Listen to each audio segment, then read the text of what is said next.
chat dans sa maison, il faut se préparer. Aurore et Alan ont adopté 2 chiens il y a à peine 2 jours à Doggy Oasis. Aujourd'hui, ils nous accueillent chez eux. Et Céline, exceptionnellement, est venue partager quelques conseils avec nous. Bonjour à tous. Bonjour. Coucou Athéna, coucou Clopin. Et comment vous avez préparé l'arrivée des chiens? On était déjà prêts parce que ça fait 1 mois et demi qu'on les attend. Que du bonheur, ça fait du bien, on a de la compagnie, on se sent beaucoup plus à l'aise. Franchement, c'est super. Du coup, ils sont même à l'intérieur de la maison, c'est pas commun ça. Bah ouais, même à l'intérieur. Et pour toi Céline, comment ça se passe? Alors moi, mon chien, il rentre aussi à la maison. Ah ouais? Ouais. Dans toutes les pièces? Pas les chambres.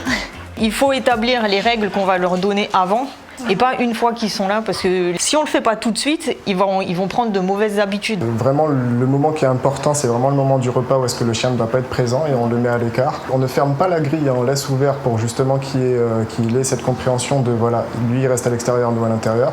À la base, vous étiez venu pour un chien au refuge et au final, vous partez avec 2. Comment la décision, elle s'est faite en fait? On a eu un coup de cœur pour Clopin et il s'avère que Clopin était dans le même box que Athéna. Quand elle l'a vue, Athéna, en fait, elle a dit « mais elle est trop mignonne », elle voulait déjà la toucher, elle voulait la caresser, elle voulait la prendre dans les bras. Même moi j'ai eu un coup de cœur quand je l'ai vue la première fois, j'étais là en mode oh. Et je la voulais aussi, après j'ai vu que vous l'aviez adoptée. Un chien, c'est comme un humain en fait. Ça a besoin d'une place où il peut se reposer, où il va être tranquille. Que ça soit une niche, un panier ou une cage de transport, ça marche aussi. Aux États-Unis, la cage de transport, je sais que Cathy, la fondatrice de Doggy Oasis, eux, ils l'utilisent beaucoup.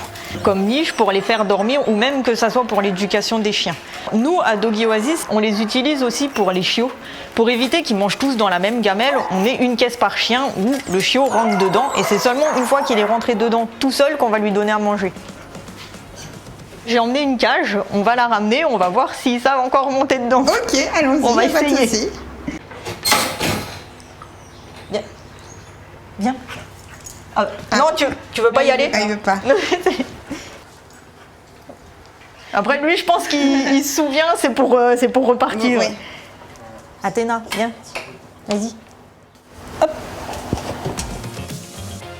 On constate que là Athéna elle a pas peur du tout, hein, donc c'est pas un espace de punition.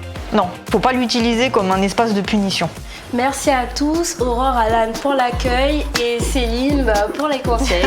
Merci à vous. Hein. Il y a 1000 façons d'éduquer et d'accueillir un chien dans une famille. Ce qui me semble très important, c'est de bien s'y préparer et que chacun trouve sa place. Restez connectés à Doggy Time et à bientôt.